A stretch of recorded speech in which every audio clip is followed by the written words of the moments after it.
So we've all heard the Alex Jones quote about turning the frogs gay. I don't like them putting chemicals in the water that turn the friggin' frogs gay. He was referring to the chemical atrazine, which is the second most used herbicide/pesticide in the world. This chemical was first studied and exposed by Dr. Tyrone Hayes, a professor at Berkeley. And Dr. Hayes quickly began learning about the world's best-selling pesticide.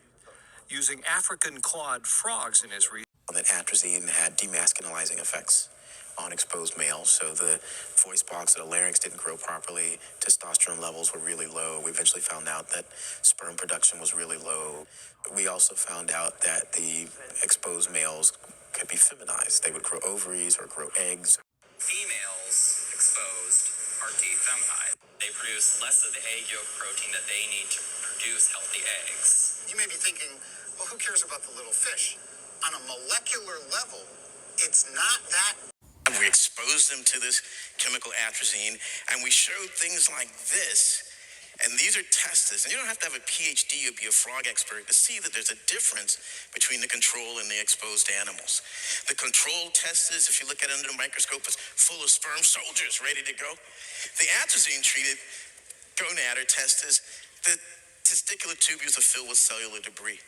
What's more is if you look at the young developing larvae, you often find sometimes, these are the kidneys, if you're not used to looking at frog gonads, that this is an individual, though, that has testes, then it has more ovaries, then it has another testes, then it has more one pair will get you in enough trouble. This situation is certainly not typical of amphibians. There are fish that are naturally hermaphrodites, but not amphibians. We later showed that some of these animals grow up, even though they're genetic males, to become completely functioning reproductive females, even though they were genetic males. I had to work with other people on this, that if you look at men in Columbia, Missouri, and compare the atrazine in their urine, men who have atrazine in their urine have a low sperm count and can't get their wives pregnant. And by the way, this is the same amount of atrazine, 0.1 parts per billion, that we were using to chemically castrate and feminize our frog. That if you give rats atrazine, an EPA lab showed those rats are more likely to have an abortion. Of those rats that don't have an abortion, the sons are born with prostate disease. Of those rats that don't abort, the daughters are born with impaired memory development such that when they grow up, their offspring experience retarded growth and development. So the results of this study showed that atrazine can change us on a biological level.